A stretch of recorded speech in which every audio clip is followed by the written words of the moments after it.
हर महामंत्र का समुच्चारण सबकी हाथ जुड़े हुए। ओम नमो रिहंताणम, ओम नमो सिद्धाणम, ओम नमो आयर्याणम, ओम नमो उवज्झायाणम, नमो लोये सब साहुणम, एसो पंच नमकारो, सब पाव पणासनो, मंगलाणं च सव्यसिं,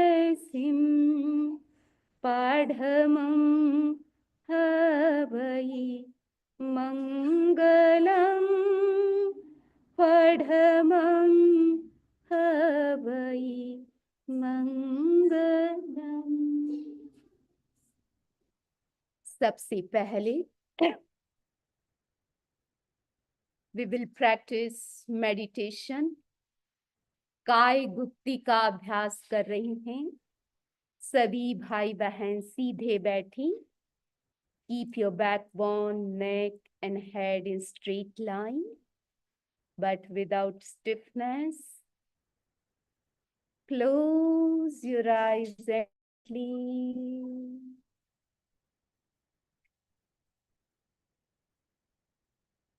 Relax your body, relax your mind.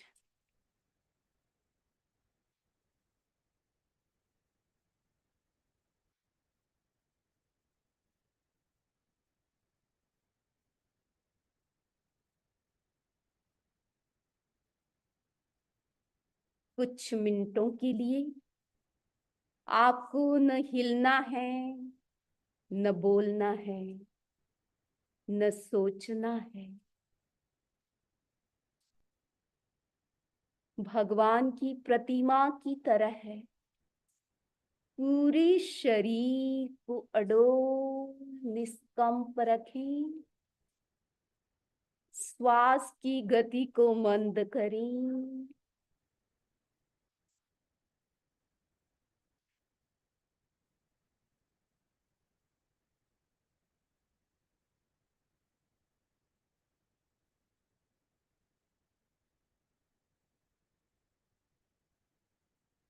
शरीर को अपनी तरफ से कोई गति न दें।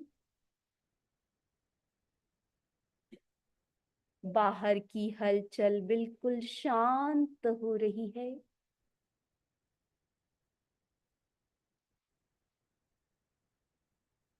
Your body is still and stable.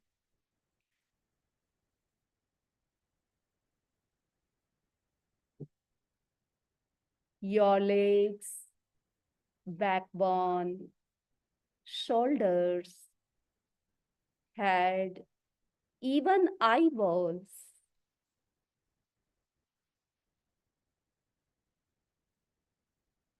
Still and stable.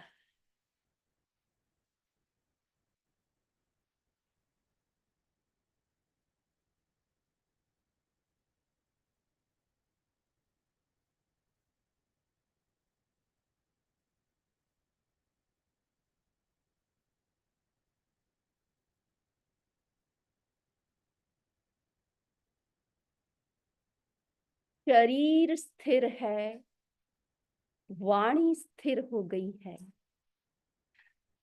और मन भी स्थिर हो गया है।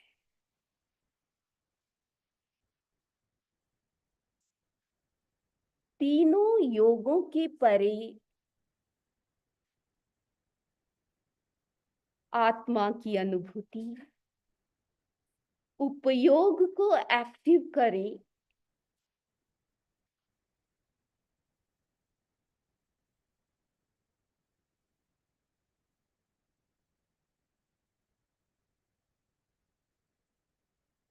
जब योग स्थिर हो जाते हैं तो उपयोग जागृत हो जाता है।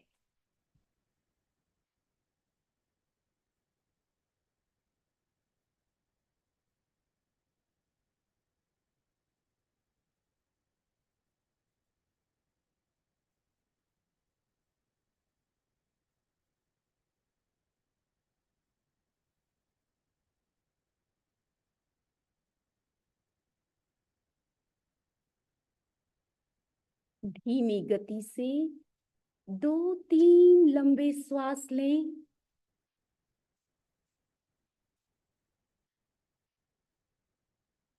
शरीर के कण कण में आत्मा की अनुभूति करें। आत्मा के हर प्रदेश का स्पर्श करें।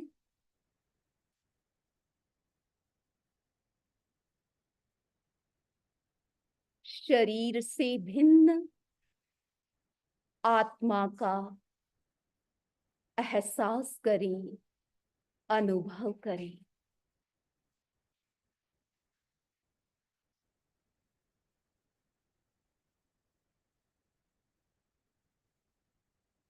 ध्यान का प्रयोग संपन्न करें। ओम अरहं ओम।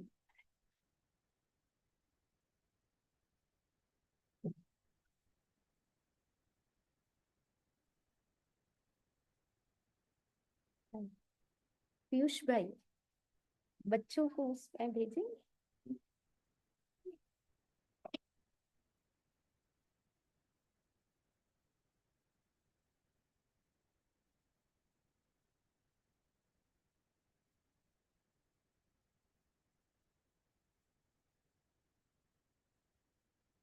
आज का स्वाध्याय हम एक भजन के साथ शुरू कर रहे हैं। जीवन तुम्हारा एक वरदान है,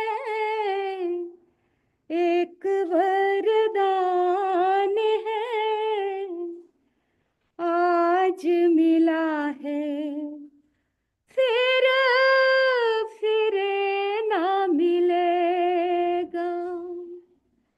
फूल यह बगिया में सुरभित महान है, सुरभित महान है, आज खिला है फिर ना खिलेगा। तो व्यर्थ गाते हो जन्म यह हीरो सा चमकीला, क्यों व्यर्थ गवाते हो जन्म यह हीरो सा चमकीला। कीचड़ में मत डालो वस्त्र यह निर्मल रंग रंगीला। पूर्व सुकृत का यह मीठा फलदान है, मीठा फलदान है, आज मिला है फिर ना मिलेगा। जीवन तुम्हारा एक वरदान है, एक वरदान है, आज मिला है फिर ना मिलेगा। बाहर जो खोज रहे हो सभी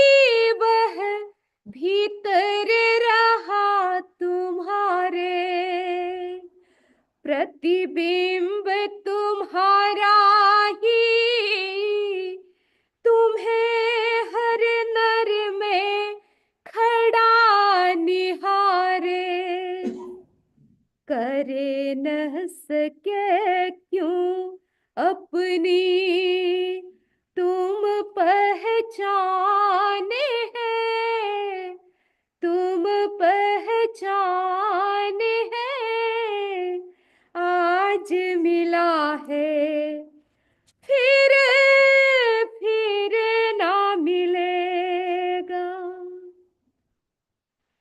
जैसी होगी यह दृष्टि सृष्टि भी वैसी बन जाएगी, भावना तुम्हारी ही रूप लेकर सम्मुख आएगी।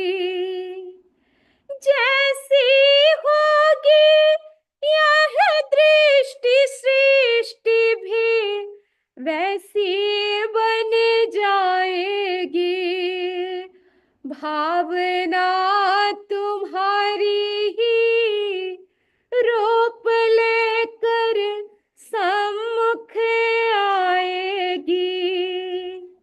बुद्ध करो तुम जग में स्वर्ग विहान है, स्वर्ग विहान है, आज मिला है फिर ना मिलेगा।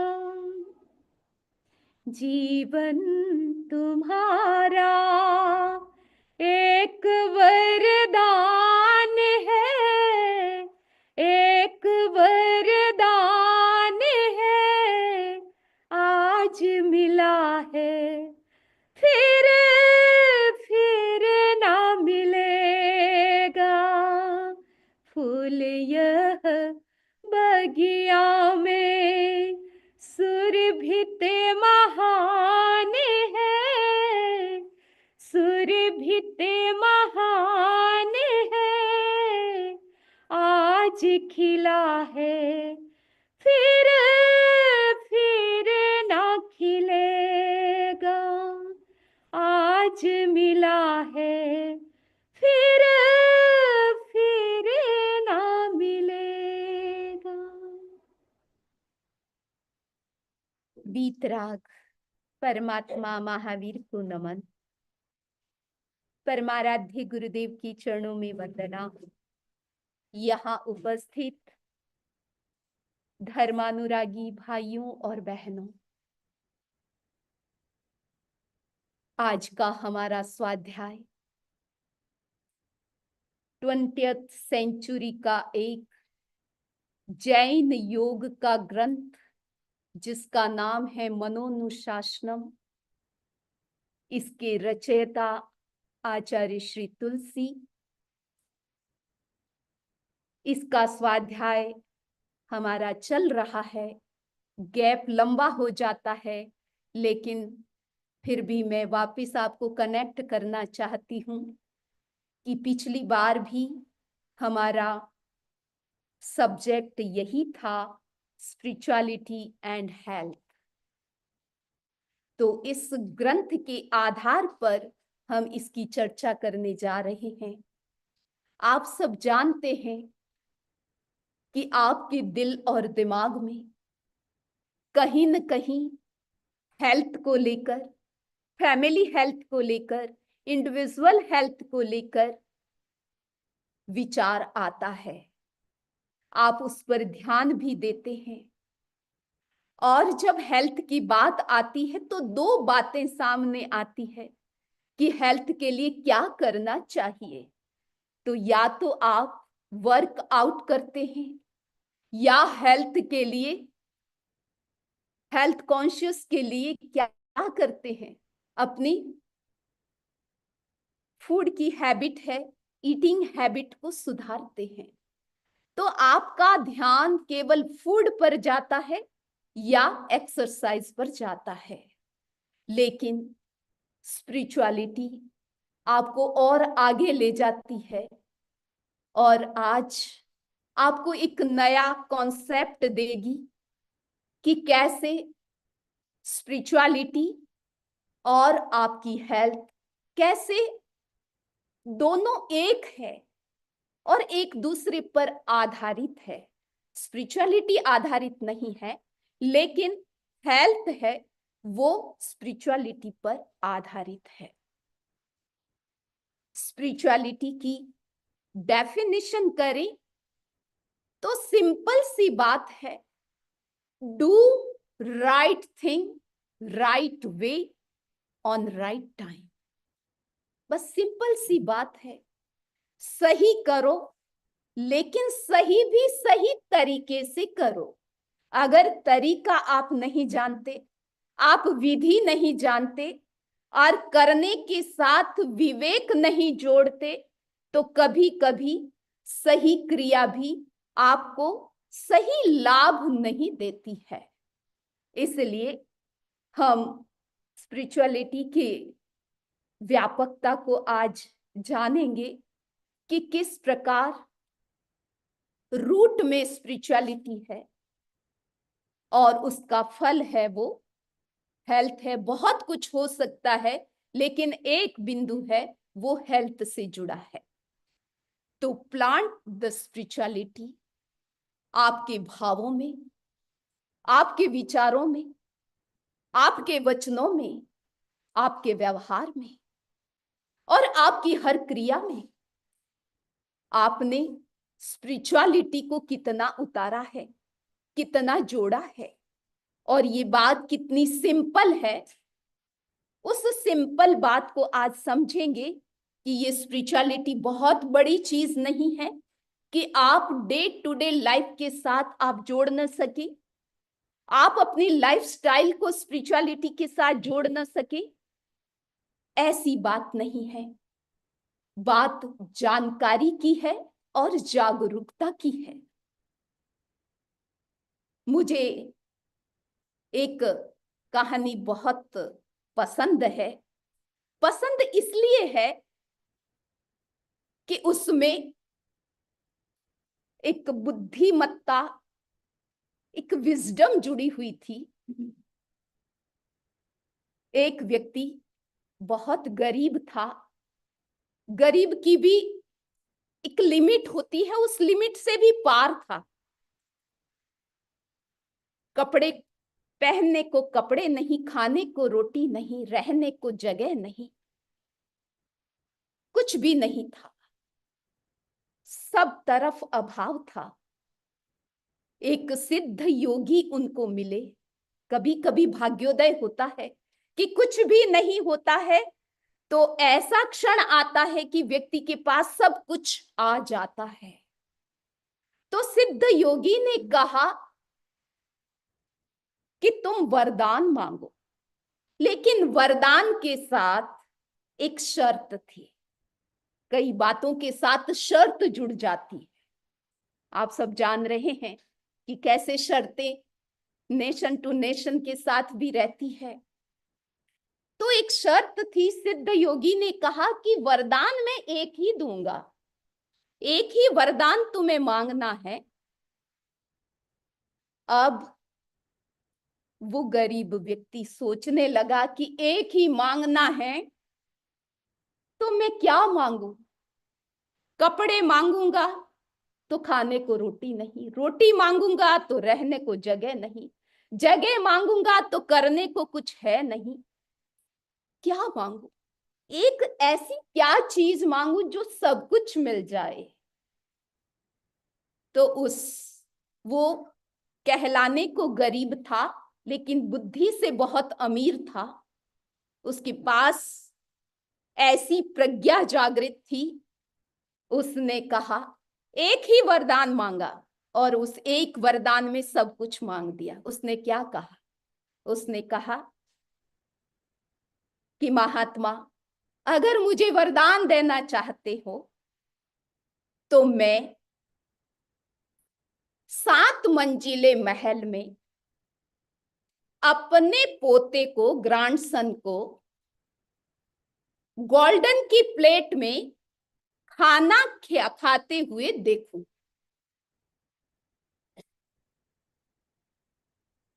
आप भी याद कर लेना। कि उसने क्या नहीं मांगा, सब कुछ मांग लिया।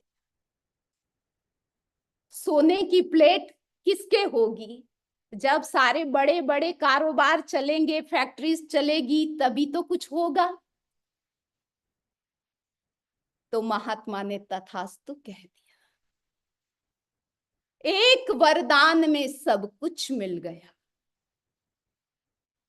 तो ऐसा ही है ये जो हम धर्म की बात कर रहे हैं, स्पिरिचुअलिटी की बात कर रहे हैं, जैन योग की बात कर रहे हैं, वो ऐसा ही वरदान है। वो आपको सब कुछ दे देता है। बात तो मैं केवल हेल्थ की बात मैंने यहां जोड़ी है, लेकिन बात हेल्थ की नहीं है। आपको जो चाहिए वो सब कुछ, धर्म के पीछे सब कुछ आता है। आगे धर्म होगा तो पीछे सब कुछ आ जाएगा। तो इसलिए हम धर्म को समझें। तो ये होलिस्टिक हेल्थ, संपूर्ण स्वास्थ्य की बात धर्म ही आपको दे सकता है।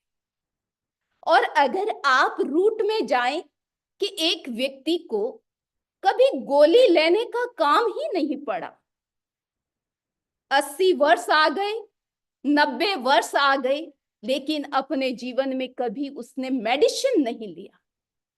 ऐसा अच्छा स्वास्थ्य किसको मिलता है? अगर हम रूट में जाएं तो उसकी रूट है अहिंसा। अगर आपने पास्ट लाइफ में भी अहिंसा का पालन किया, आपकी लाइफस्टाइल अहिंसा बेस्ड थी, उसका प्रभाव इस जीवन में देखने को मिल सकता है। तो आपकी हेल्थ भी अच्छी, रोग आता है इसका मतलब क्या है? उसका मतलब है कि वेदना आना। रोग पीड़ा लेकर के आता है, और पीड़ा किससे मिलती है? पुण्य से नहीं, धर्म से नहीं, पीड़ा देने से पीड़ा मिलती है। ये बिल्कुल साइंटिफिक, ये एक रूल है, एक नियम है सार्वजनिक, सार्वभौमिक, कि पीड़ा नहीं दी है तो पीड़ा नहीं आएगी। तो रोग भी एक पीड़ा है, और वो उसकी रूट में हिंसा है कि किसी को पीड़ा दी थी तो पीड़ा आई है। इसीलिए हम अपने जीवन में अपनी लाइफस्टाइल, जीवन की हर क्रिया को अहिंसा से जोड़े। अब अहिंसा से क्या क्या जोड़ा जा सकता है? आप देखिए, आपने फूड पर ध्यान दिया, आपने एक्सरसाइज पर ध्यान दिया, लेकिन यहां आप देखिए कि आपके जीवन, आपके शरीर के साथ बहुत कुछ है, उन पर आप ध्यान दें। आपके पास आपका शरीर है, शरीर को चलाने के लिए आप भोजन करते हैं, आपके पास वाणी है, मन है, इंद्रियां हैं, और जिससे आप जीवित कहलाते हैं वो श्वास है। तो ये 6 एनर्जी सेंटर्स हमारे पास में है। आज आपको सोचना है कि ये 6 सेंटर्स आपके प्योर है या नहीं, हेल्दी है या नहीं, अनहेल्दी है या हेल्दी है। तो अहिंसा की बात मैं कह रही थी कि आप अपनी लाइफस्टाइल के साथ अहिंसा जोड़ो। इसका मतलब है यहां जो पॉइंट दिए गए हैं उसके साथ अहिंसा जोड़ो। आपका फूड, आपकी डाइट अहिंसा बेस्ड है या नहीं, उसमें भी हमारे भाई बहन यहां बैठे हैं, उनको मैं कहना चाहती हूं कि आप सीधा सोचेंगे कि हमारी तो अहिंसा बेस्ड ही है, प्लांट बेस्ड है, लेकिन अगर उसके साथ आपकी जागरूकता नहीं है, उसके साथ आपका संयम नहीं है, हमारी कितनी जरूरत है, जरूरत के अनुसार आपका फूड सिस्टम घर का नहीं है, तो वो भी फिर हिंसा की कोटि में चला जाता है। अगर भोजन के साथ संयम नहीं है, वो भी आपका किस में चला जाता है? हिंसा की कोटि में चला जाता है।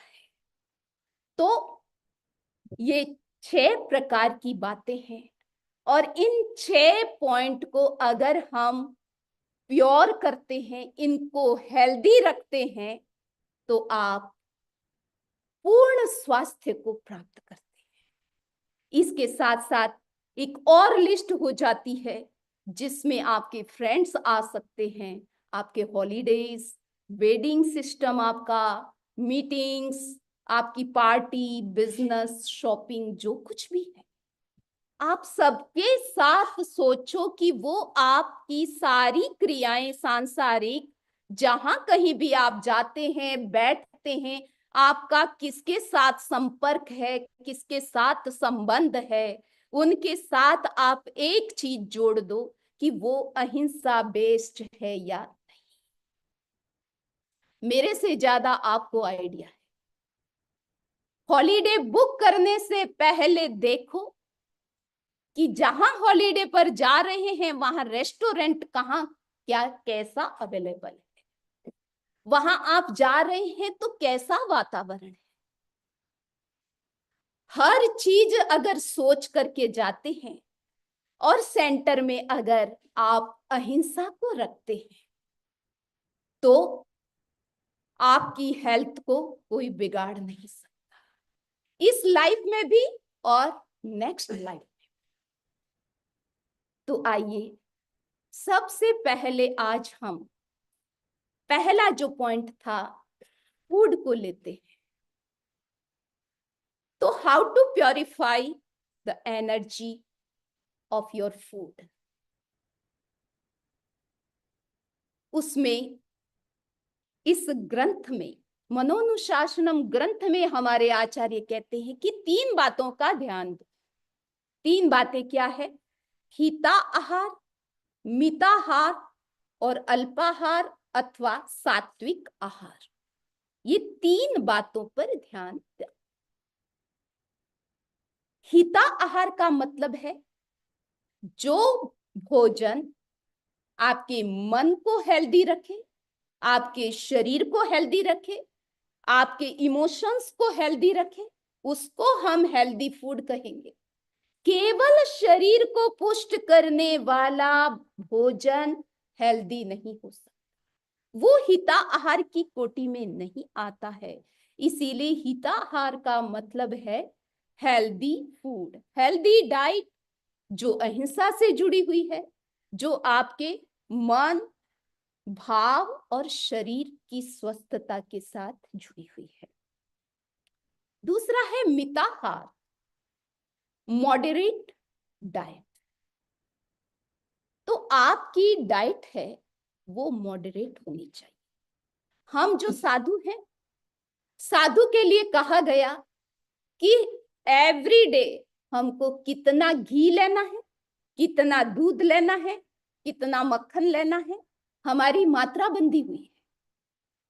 और उसके साथ साथ 6 प्रकार की भी गए हैं, जो गरिष्ठ आपकी डाइट होती है, जिसमें घी, दूध, मक्खन, मिठाई, नमकीन, सब प्रकार की चीजें जो गरिष्ठ आ जाती है, 6 प्रकार की विगय है, वो हम हर दिन 6 विगय नहीं ले सकते। तो इसी तरह आप भी सोचिए, अवेलेबल आपके घर में सब कुछ है, लेकिन इस बात पर ध्यान देना है शरीर को क्या चीज की कितनी मात्रा की आपको जरूरत है। कुछ लोग पीनट का वो पैकेट लेकर के बैठ जाते हैं, मान लीजिए, ऐसे ही उदाहरण दे रही है। अब वो 200 ग्राम का है, कितना है, 250 ग्राम का है। अब आपके पास में और कुछ नहीं है, खाली पीनट है। अब वो खाते खाते पूरा भी हो सकता है।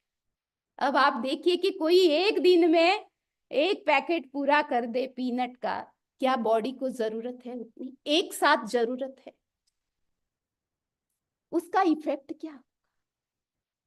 कई लोग अपने घर में एक ही आइटम बनाए। अब एक आइटम क्या बनाई है? फ्राइड, गरम गरम भजिया। अब बनाई एक, बस मैं तो भजिया ही खाने वाला हूं और कुछ भी नहीं लूंगा। अब बहनों ने भजिए बनाए। अब एक ही खाओगे तो आप कितना खाओगे? एक ही चीज आपको खानी है, वो भी फ्राइड है, पूरा पेट भरना है। तो ये क्या है? इस प्रकार मिताहार नहीं होता। मुझे मेरी डाइट में क्या चीज कितनी मात्रा में कब लेनी है, उसकी सबको जानकारी होनी चाहिए। तीसरी बात है अल्पाहार, सात्विक आहार। अब सात्विक आहार का मतलब है इजी टू डाइजेस्ट। जो भी आप भोजन लेते हैं, आपका ध्यान कभी पेट पर न जाए। आपने लंच लिया, डिनर लिया, किसी पार्टी में गए, खाने के बाद अगर आपको अपना पेट याद आता है, इसका मतलब सात्विक आहार नहीं हुआ। ठीक है, फिर सोचना पड़ता है कि मैं पानी कैसे पीऊं। कई लोग अपने बटन भी खोल देते हैं। ऐसी जब नौबत आती है, अरे आप पार्टीज में गए थे, इतनी अच्छी आइटम्स, इतनी तरह तरह की, इतने वेरिएशन थे, लेकिन पेट तो आपका था, हेल्थ आपकी थी। और कई लोग बहुत ध्यान रखते हैं, अगर 5 प्रकार की मिठाई है तो 5 प्रकार की मिठाई को टेस्ट करना जरूरी नहीं है। लोग जाते हैं, उन 5 में से एक का चयन करेंगे या ज्यादा से ज्यादा 2। और जो मिठाई के शौकीन हैं, अब बहनें उनको टोकती है। लगभग मुझे ऐसे लगता है भाइयों को मिठाई का शौक होता है। एम आई राइट? लगभग कॉमन। हमारे दिनेश भाई एकदम दुबले पतले हैं, तो हो सकता है उनको मिठाई कम भाती है, लेकिन मैं कॉमन बात कहती हूँ कि भाइयों को मिठाई की शौक है। और फिर एक उम्र आ जाती है या और कुछ इश्यू बन जाते हैं, तो बहनें आप पर कंट्रोल करती है कि इतना नहीं लेना। होता है कभी कभी, लेकिन मैं आपको इसमें, हम सब शामिल है, लेकिन क्या तरीके निकालने पड़ते हैं। अगर मिठाई का शौक है, आप छोड़ नहीं सकते, तो आप कंट्रोल करें। किस तरीके से? सप्ताह में एक बार मिठाई खाएंगे, एक दिन फिक्स कर दिया। या फिर एक ही तरह की मिठाई खाएंगे, लेकिन एक तरह की मिठाई भी पूरा एक डिब्बा लेके बैठ गए तो फिर क्या होगा? तो इस तरीके से आप अपने दूसरे रास्ते निकाल सकते हैं। और आप, मुझे ऐसे लगता है कि हमारे जीवन की कोई बड़ी कमजोरी है, जीवन की कोई वीकनेस है, तो वो फूड से रिलेटेड है। कोई न कोई आदत किसी की ऐसी हो सकती है, सबका नहीं कहती हूं, जो जागरूक हो गए हैं, जो अब नियमित रूप से तपस्या करते हैं, अपना संयम करते हैं, उनकी बात नहीं है। लेकिन हमारे बचपन की कहें तो ऐसी कोई कमजोरी होगी जो भोजन से जुड़ी। किसी को तीखा ज्यादा पसंद आता है, किसी को स्पाइसी ज्यादा चाहिए, किसी को खट्टा ज्यादा चाहिए, किसी को मीठा ज्यादा चाहिए। और अभी तो नया ही चलन है, अब घर में किसी को खाना नहीं है, एक बार आप बाहर चले गए, रेस्टोरेंट का टेस्ट आपको आ गया, फिर आप भुला नहीं सकते। फिर बार बार थोड़े ही दिन हुए, 1 सप्ताह हुआ कि 2 सप्ताह तो बहुत ज्यादा लगता है, आप रेस्टोरेंट जाना। ये जो ऐसी हैबिट, ये जो हैबिट आ रही है, ये हमारे भोजन की जो विधि है, जो आदत है, उसको और विकृत कर देती है। क्योंकि रेस्टोरेंट कितना ही बड़ा हो, उसका नाम कितना ही बड़ा हो, उसका टेस्ट कितना ही बढ़िया हो, लेकिन रेस्टोरेंट के अपने दोष भी होते हैं। भले वो प्योर वेजिटेरियन कहलाता हो, फिर भी होटल और रेस्टोरेंट रेस्टोरेंट ही होते हैं। वो आपका घर नहीं बन सकता, वो आपका किचन नहीं बन सकता, जहां आप एक वस्तु एक एक चीज लेकर के अपनी नजरों के सामने उनको अच्छे से वॉश करके आप अपने भावों से उसको तैयार करते हैं। उसकी बराबरी कोई चीज नहीं कर सकती। इसलिए सबकी उम्र आगे सबकी बढ़ रही है। उम्र के साथ ऐसी नई हैबिट आपके जीवन में न आ जाए, उसका प्रवेश आना शरीर है सरल है, लेकिन उसको निकालना बड़ा कठिन हो जाता है। इसलिए बंधुओं, इस पर ध्यान दें। स्वस्थ रहना है और साथ ही साथ धर्म की पालना करनी है। स्वस्थ भी रहे और धर्म भी पले। तो उसके लिए आपको भोजन की जागरूकता, भोजन के नियम समझने बहुत जरूरी है। दूसरी बहुत नई बात है, अगर आपको स्वस्थ रहना है तो प्योरीफाई योर सेंस। कभी ध्यान गया कि ये आपकी इंद्रियां हैं, वो कैसे रोग बुलाती है, कैसे कर्मों का बंधन कराती है। कभी आपने सोचा कि ये हमारी पांचों इंद्रियां कैसे अस्वस्थ हो जाती है, कैसे रोगी बन जाती है और हमको भी रोगी बना देती है। एक भाई जिसको गुड़ खाने का बहुत शौक, खाने के बाद गुड़ चाहिए, सोने से पहले गुड़, उठते ही गुड़, और गुड़ लेकर के ही जेब में लेकर के ही सोता, जब जागे तब गुड़। इतना गुड़ खाया उसने, इतना गुड़ खाया कि एक दिन ऐसा आया कि पूरे शरीर से गुड़ ही निकलने लग गया।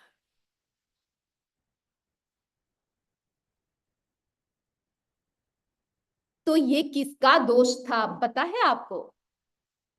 किसका दोष था? इस जीव का।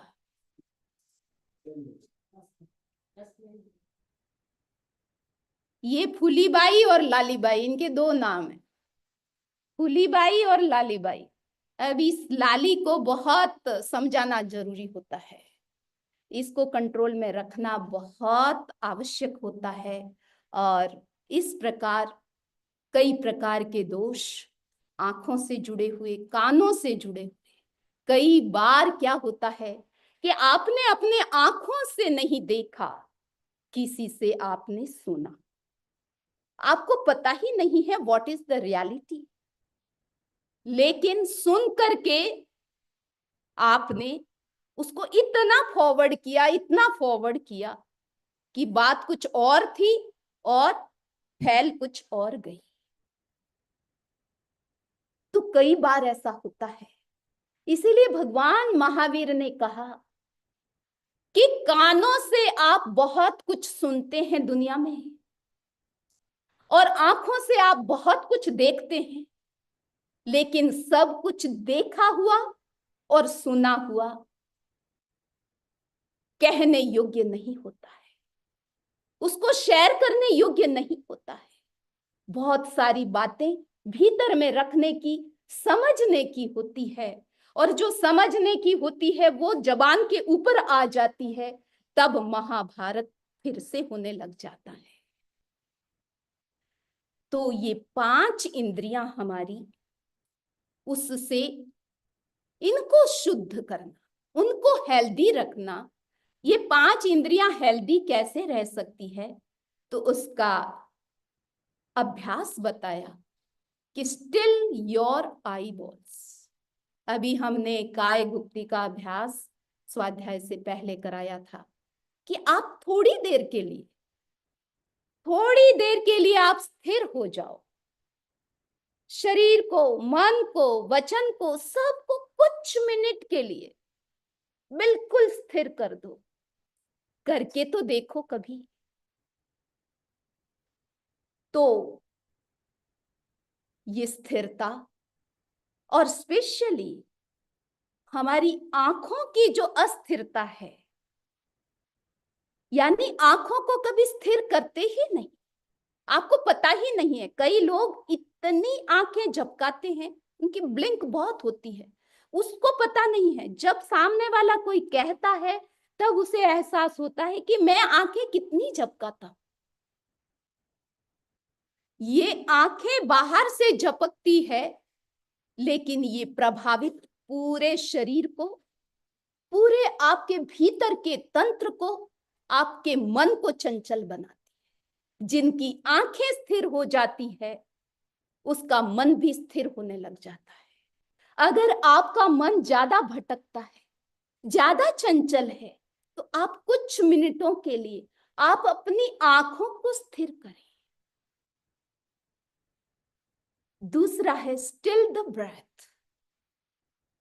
जब जब आप श्वास का संयम करते हैं, लेना छोड़ना तो हम सब जानते हैं, लेकिन श्वास को कभी संयमित करना, संयम का मतलब है रोकना, होल्ड योर ब्रेथ। अगर बाहर है तो बाहर रोक दो, भीतर है तो भीतर रोक दो। और आजकल हमारा प्रेक्षा ऐप आप भी डाउनलोड कर सकते हैं, और आज से एक वो चैलेंज शुरू हो रहा है 10 दिन का, कि आपको 10 दिन के लिए मेडिटेशन का प्रैक्टिस करना है। तो उसमें बॉक्स ब्रीदिंग कराई जाती है। बॉक्स ब्रीदिंग में 5 सेकेंड्स इनहेल, फिर इनहेल करके 5 सेकेंड्स के लिए आपको होल्ड करना है, फिर 5 सेकेंड्स छोड़ना और बाहर 5 सेकेंड्स रोकना है। तो आप ब्रीदिंग को रोक के तो देखिए। जब ब्रीदिंग रुकती है तो पांचों इंद्रियां अपने आप एक साथ रुकती है, एक साथ उनको रेस्ट मिलता है।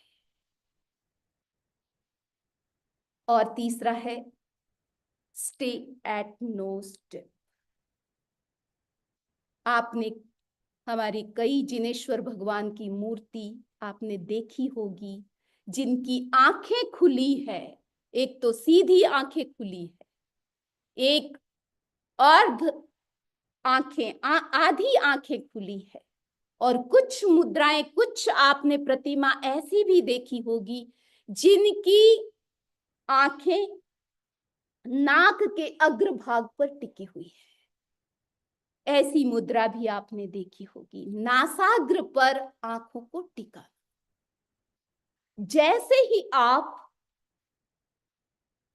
अपनी आंखों को यहां टिप ऑफ योर नोज यहां पर टिकाते हैं, तो सहज रूप से मूल बंध, ये योग की भाषा है, मूल बंध लग जाता है।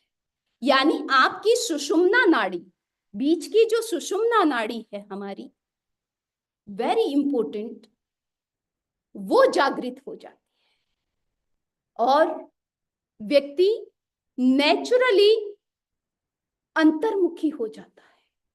यानी बाहर से उसका ध्यान हट जाता है और वो अंतर्मुखी हो जाता है। तो आप अपनी पांचों इंद्रियों को अगर आपको प्योर करना है, उनको स्वस्थ रखना है, उनको शुद्ध रखना है, और आपके स्वास्थ्य में उनको सहयोगी बनाना है, तो इनका ये जो टिप्स आज आपको बताए हैं, बहुत सिंपल टिप्स है, लेकिन योग ग्रंथ कहता है कि आपको खुद को कुछ करना पड़ेगा। ठीक है, केवल सुनना नहीं है, केवल देखना नहीं है, करना है। तो आइए अब हम करते हैं। सभी सीधे बैठे, 2 चीज, तीनों जो प्रयोग है यहाँ, तीनों का प्रयोग आप एक साथ कर सकते हैं। जैसे भी हो, आपका आपकी जैसी कैपेसिटी, आपकी जैसी सुविधा, तो आप अपनी आई बॉल्स को अपने नाक पर टिकाएं और श्वास को थोड़ी देर के लिए रोक सकते हैं तो रोकें। अपने आई बॉल्स को भी जितना स्थिर कर सकते हैं करें। बहुत सिंपल प्रयोग है।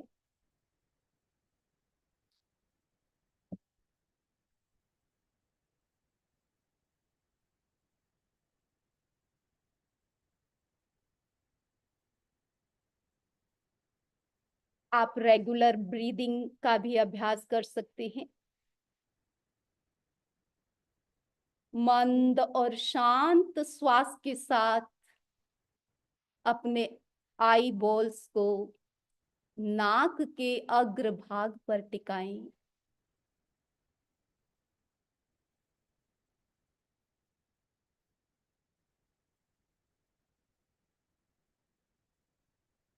Keep this practice continue for few minutes.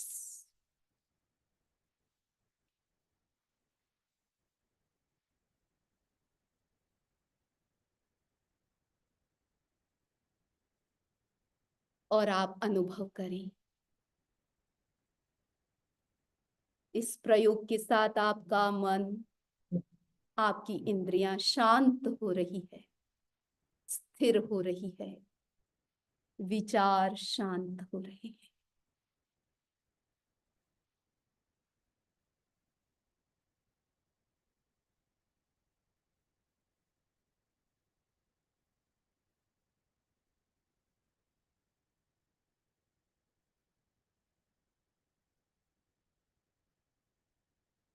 प्रयोग पूरा करें।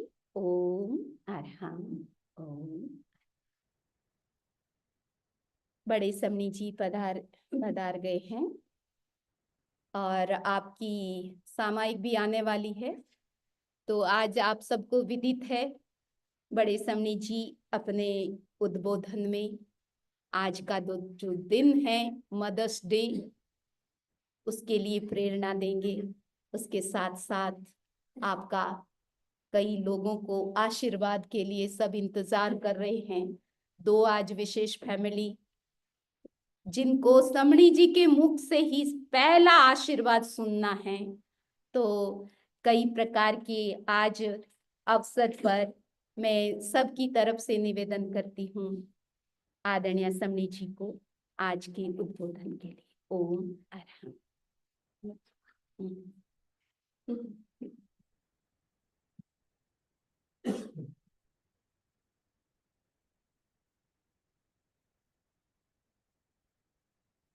परमात्मा हबीर को नमन। अनंत शक्ति के स्रोत परम पूज्य गुरुदेव को नमन। समुपस्थित धर्मानुरागी श्रावक श्राविकाओं, आज क्या दिन है? आज का दिन क्या है? Mother's day. और माँ की महिमा क्या कोई गा सकता है क्या? क्या कोई लिख सकता है क्या? क्या कोई बोल सकता है क्या?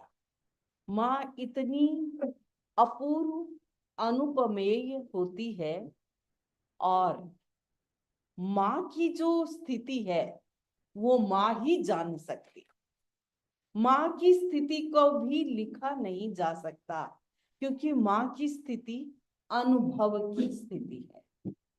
वह किस प्रकार अनुभव करती है, पिता का अनुभव दूसरा रहेगा, लेकिन माँ के शरीर से तो बच्चे का पूरा भरण पोषण होता है, उसका सब कुछ निर्माण भी भीतर से होता है।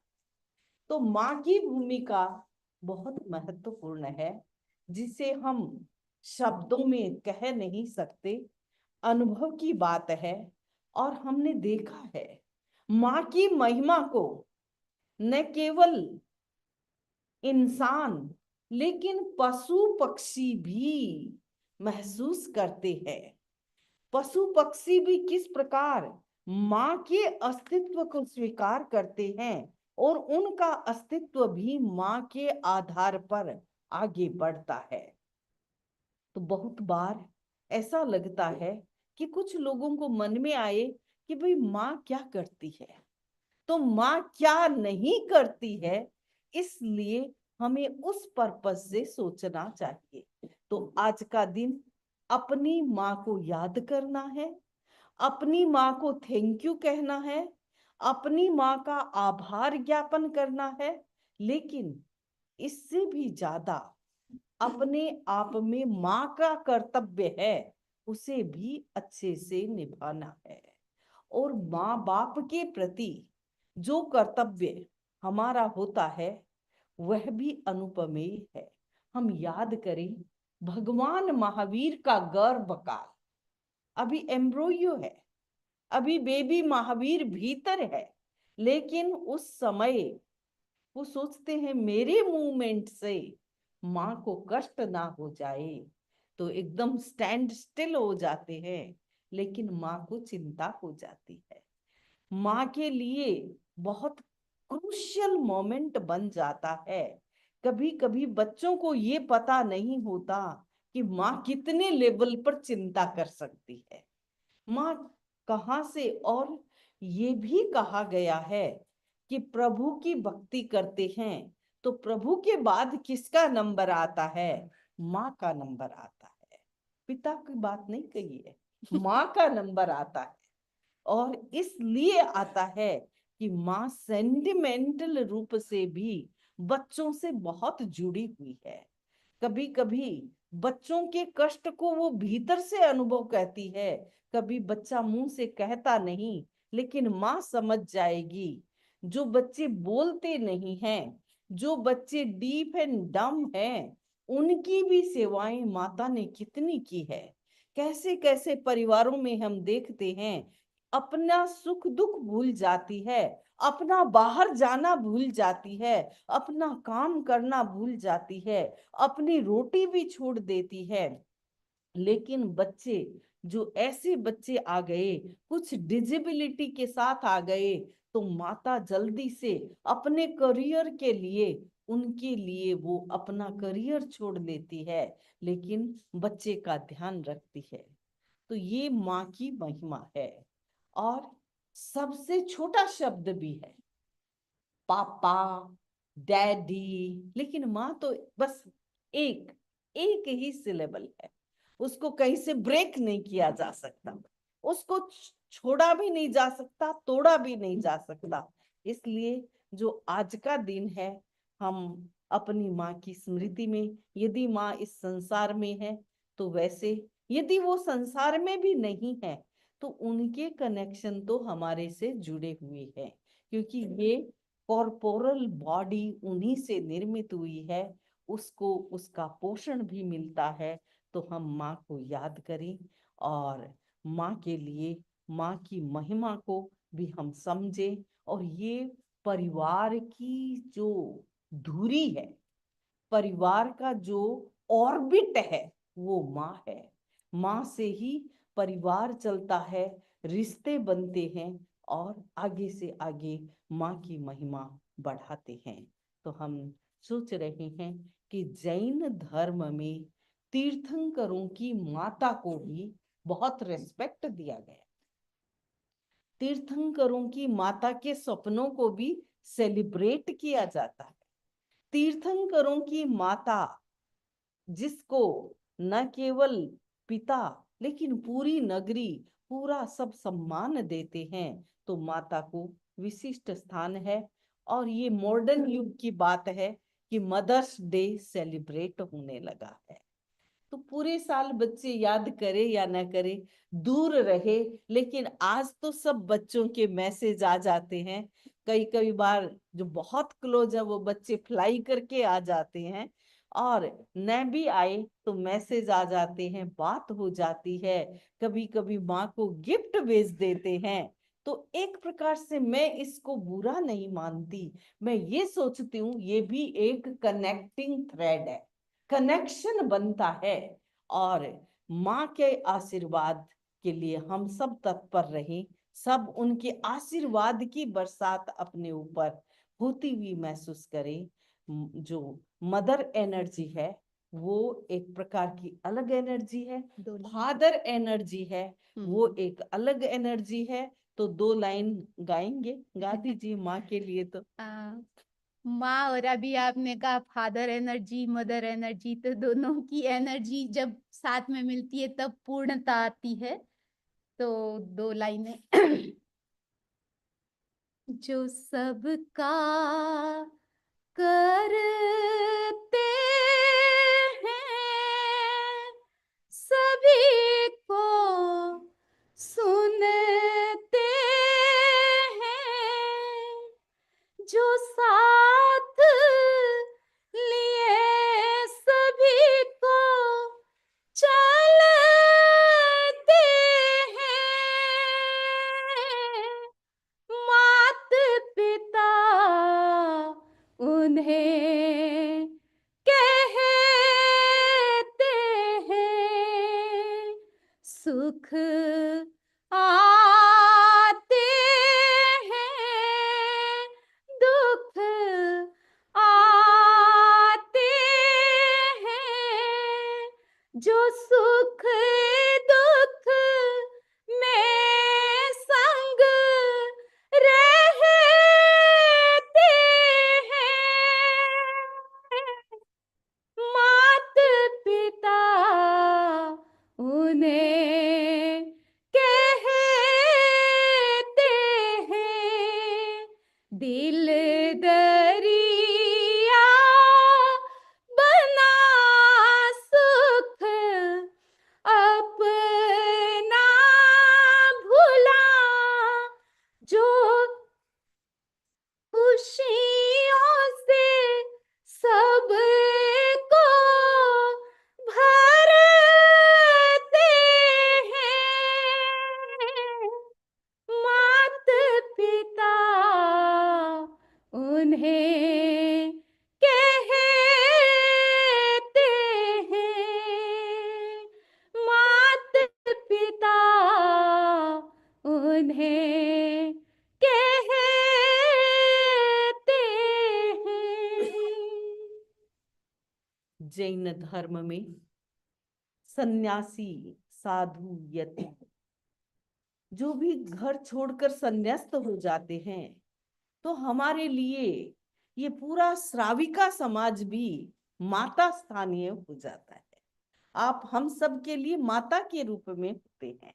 तो जो भी श्राविका है वो हमारी माता है, और उसी रूप में वो हमारा भरण पोषण भी करते हैं, सुख दुख भी देखते हैं, स्वास्थ्य का भी ध्यान रखते हैं, गोचरी पानी का भी ध्यान रखते हैं। और जो श्रावक समाज है वो पिता का स्थान ले लेते हैं, तो रिस्पॉन्सिबिलिटी भी रखते हैं। और ऐसे कोई भी मौका आता है तो श्रावक समाज के मन में भी ये भाव रहते हैं कि हमारी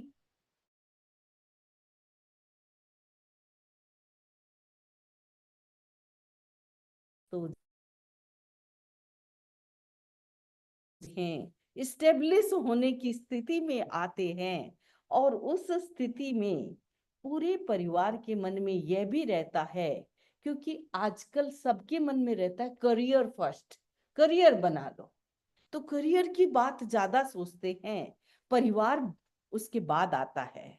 तो फैमिली के बारे में और आगे की प्लानिंग के बारे में तो आज हम चाहते हैं कि हर्षद भाई और मालिनी के घर भी एक खुशी का नया संदेश है, और वो भीतर भीतर सेलिब्रेट नहीं करना चाहते हैं। वो उन्होंने हमें भी बताया और हमें ये बताते हुए कहा कि एक नया श्रावक परिवार आपके साथ और जुड़ेगा। तो उनका बेटा राहिल और बासंती बासंती, बसंती राहिल आ गया क्या? ये देखो। तो राहिल उपस्थित हो गया। राहिल इधर आज। जो आध्यात्मिक संस्कार माँ बाप परवरिश करते हैं, जैन धर्म के संस्कार भी देते हैं। और जब कोई भी सेलिब्रेशन उनका जैन सेंटर में होता है तो उनका कनेक्शन जैन सेंटर से भी बन जाता है कि wow, it is celebrated near Eiffel tower, I think, but Eiffel tower में सेलिब्रेशन करके जैन सेंटर को ना भूलना, तो ये आज हाँ, माता पिता की जिम्मेदारी है। इसलिए उन्होंने भी कहा सेलिब्रेशन यहाँ है।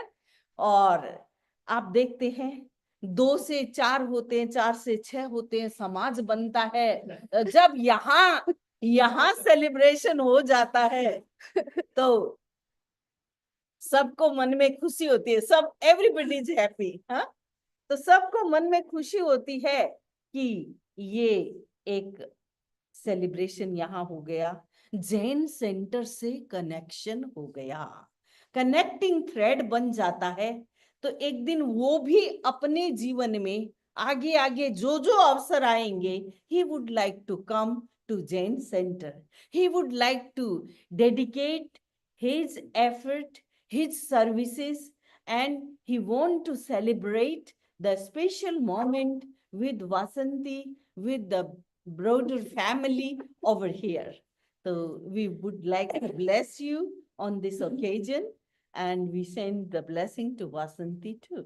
जय जिन शासन की, जय हो जय, जय जिन शासन की, जय हो जय।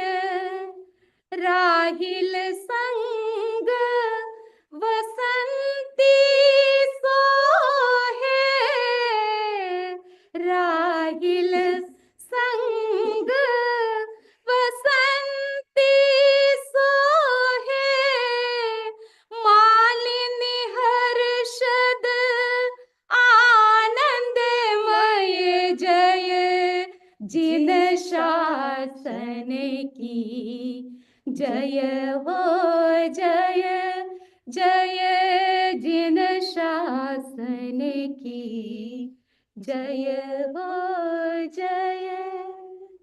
लक्ष्य भाई और कीर्तिदा के हैं?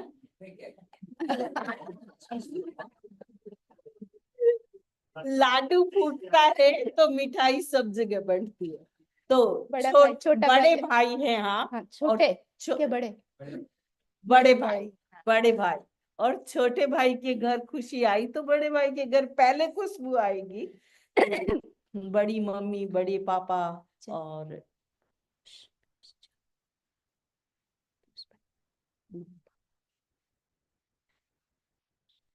अच्छा, तो सारी बातों की सूचना मुझे मेरे कान में डालते हैं।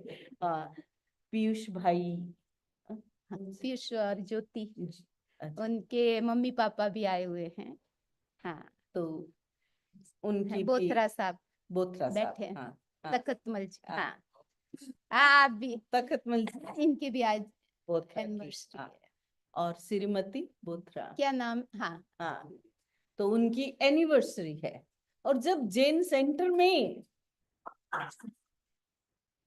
हाँ, जैन सेंटर में कोई भी सेलिब्रेशन होता है तो ये एक प्रकार से दिखावा नहीं है। मैं इसे क्या मानती हूँ, ये सारी कनेक्टिविटी है। और कनेक्टिविटी आप देखिए, आप किसी रेस्टोरेंट में पार्टी कर सकते हैं, लेकिन जो पार्टी यहाँ हो रही है, जो धर्म साधर्मिक, स्वामी वात्सल्य, साधार्मिक वात्सल्य जो होता है, वो आई थिंक मल्टी मिलियनर की चीज बन जाती है। वो पार्टी होती है, उसके वाइब्रेशन अलग होंगे, लेकिन यहाँ तो प्रभु की भक्ति का वाइब्रेशन है। और इस उम्र के मोड़ पर आकर के भक्ति जब जुड़ जाती है तो आप समझिए कि समाज की शक्ति भी आपको मिलती है, गुरुजनों के आशीर्वाद भी आपको प्राप्त होते हैं, और प्रभु वर की प्रतिमाओं के पॉजिटिव वाइब्रेशन आपको प्राप्त होते हैं। इसलिए जैन सेंटर आना, संडे को आना और आगे पीछे के सारे सेलिब्रेशन को जोड़ देना। मयूर भाई मेरी तरफ देख रहे हैं और ये भी बड़े छक्के लगा रहे हैं। और अमित भाई आ गए, नए प्रेसिडेंट, और पास्ट प्रेसिडेंट की पूरी बैकिंग साथ में रहती है, प्रज्ञेश भाई की भी, और पूरी कमेटी। यहाँ थुतकारा डालती हूँ कि जो मायामी का वातावरण है वो भी under one roof, all Jain we are together. और जब ये देखते हैं कि बड़ा होराइजन है, एक्सपेंशन हो रहा है, एक्सटेंशन हो रहा है, और वह भी आध्यात्मिक प्रगति के लिए हो रहा है कि हमारे बच्चों को और अच्छी फैसिलिटी मिले ज्ञानशाला की। और मुझे लगता है कि ये एक father figure, grand father figure की रिस्पॉन्सिबिलिटी आप निभा रहे हैं। और कितने नए लोग आ रहे हैं, फुट फ्लोरिंग बढ़ रही है, और उसके साथ साथ नई पीढ़ी को आप कुछ नया दे सकें, विशेष रूप से दे सके, ये हमारी एक बड़ी सेवा है। और कभी कभी मैं देखती हूँ कि बड़े चेक लिख देना बड़ा सरल होता है, लेकिन जो लोगों की फॉर्मेशन हो रही है, अभी लाइफ शेपिंग में आ रही है, फैमिली की नई नई शेपिंग हो रही है, नई वो अपनी सेटिंग कर रहे हैं, उस समय उन तक पहुंचना, और उन तक पहुंच करके यदि उन्होंने यहाँ एक ब्रिक लगाई है तो एक ब्रिक भी उन्हें ये लगेगी ये टेम्पल हमारा है, ये टेम्पल, आप बोलो तो सही, ये जैन सेंटर। और कई बार ऐसा भी होता है कि हमारे कई जैन भाई आए, नए हैं, और अभी तो वो जीवन की आपाधापी में न समय मिला न सुकून मिला। उस समय वो तो लगे हैं बच्चों की कौन सी क्लास है, किस में डालना है, क्लासों में जा रहे हैं, ला रहे हैं, जैन सेंटर तक नहीं आ पाते। लेकिन आप लोग पार्टी में मिलते रहते, उसकी बर्थडे पार्टी थी, वो नए चेहरे आए। तो अब काम ये है ग्रास रूट तक पहुंचना। बड़े वालों की बरसात तो हो चुकी है, हो चुकी ना, बड़ी बड़ी बरसात हो चुकी है, लेकिन बूंद बूंद से घट भरे, एक कहावत है, क्या है, बूंद बूंद से घट भरे। और वो जब घटा भरता है, जब बूंद बूंद आगे बढ़ती है, तो वो बहुत महत्वपूर्ण होती है। तो हर बूंद तक पहुंचे, हर, अच्छा मेरे फ्रेंड को नहीं जानते तो उनसे भी मिले, उनसे भी मिले। अमाउंट कभी बड़ा और छोटा नहीं होता। यहाँ रहने वाले 100 फैमिली मेंबर्स, आपको पता है कहाँ है फैमिली मैनेजमेंट का जो करते हैं ना, विपिन भाई, कौन कौन है? हाँ। प्रदीप, हाँ, विपिन, विपिन, प्रदीप भाई, विपिन भाई, हाँ। डेंटिस्ट भाई सबके दांत गिन सकते हैं। तो आगे तक पहुंचना होगा। और विपिन भाई की, आप उनको, ये मैं एक नया नाम मेरे इस तरफ से लाके देती हूँ, ये मेरी खोज है, मैं उस फैमिली को जानती हूँ, इसलिए इनकी लिस्ट में जितने हैं इनकी लिस्ट बढ़ाना आप सबका काम है। आप सब जोड़ाएं, एक एक फैमिली को जोड़ाएं, ताकि दूर नजदीक 50 60 700 किलोमीटर की रेडियस में आसपास में कहाँ परिवार है, उन सबको भी जोड़े। तो ये हमारा साउथ फ्लोरिडा जैन नया सेंटर। नाम क्या है? नया नाम विपिन भाई का, विपिन भाई का नया नाम, अभी आप बोल रहे थे ना कि नया नाम, वो उनको एक डेजिग्नेशन है, लाइक मेंबरशिप मैनेजमेंट, एम आई राइट? हाँ, हाँ, मेंबरशिप मैनेजमेंट में सभी आप खोजें, जाने, और इससे नए नए व्यक्तियों को जोड़े, ताकि जो मोमेंटम बना हुआ है 2-3 सप्ताह में, बहुत अच्छा मोमेंटम बना है। और सबके चेहरों की खुशी से मुझे लग रहा है कि वेरी क्लोज टू देयर, वो अपने उस चैप्टर के, हाँ, गोल, क्लोज टू गोल। या तो बहुत बहुत नजदीक हैं, और जब नजदीक पहुंच जाते हैं तो सबका पावर और जुड़ जाता है। मैं पीछे क्यों रहूं, मैं पीछे क्यों रहूं, मैं पीछे क्यों रहूं। और एक बात देखो कि आज यदि आप अपनी ही पॉकेट से, आपने एक बार बना तब भी दिया, दोबारा भी दिया, तीसरी बार भी दोगे, लेकिन मैं कहती हूं आप अपने बच्चों को कहिए, आप अपने बच्चों को कहिए, ताकि, और ये भी कह दीजिए कि मैं तेरे साथ मैचिंग ग्रांट कर दूंगा, मैं तेरे साथ मैचिंग ग्रांट कर दूंगा, लेकिन इस बार तुम्हारा नाम हमारे साथ जुड़ेगा, ये फैमिली चेन बन जाएगी। तो बच्चों को भी मोटिवेट किया जाता है, तो बच्चों को भी लगता है, क्योंकि यदि आपके दादाजी ने ही बनाया होता तो ग्रैंड चिल्ड्रन को पता भी नहीं होता कभी कभी, लेकिन उनको भी जोड़ा जाए, ताकि जब वो बच्चे जुड़ते हैं, यूथ जुड़ती है, युवा पीढ़ी की छोटे छोटे अमाउंट भी बहुत बड़ी होगी, और वो बच्चे जुड़ जाते हैं तो उनको ये लगेगा कि उनकी पहली सैलरी की सीड मनी उन्होंने यहाँ डाली, उनसे वो बात और अधिक गहराएगी, हमारी नींवें गहराएगी, और हमारे धर्म ध्वजा की पताका भी फहराएगी। तो नींवें भी गहराए और जैन सेंटर की पताका फहराती रहे। तो आप सबको इस मंगल अवसर पर आज मेरे को मंगल ही मंगल हो हर कदम पर, मंगल ही मंगल हो, सुखद सवेरा हो, शांत बसेरा हो, धर्ममय पल पल हो, मंगल ही मंगल हो हर कदम पर, मंगल ही मंगल हो।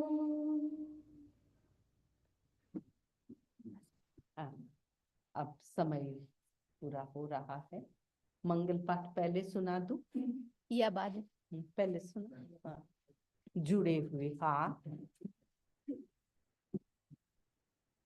चत्तारि मंगलम सामयिक फलानिधा मंगलम मंगलम सिद्धा मंगलम साहु मंगलम केवलीपन्नतो धम्मो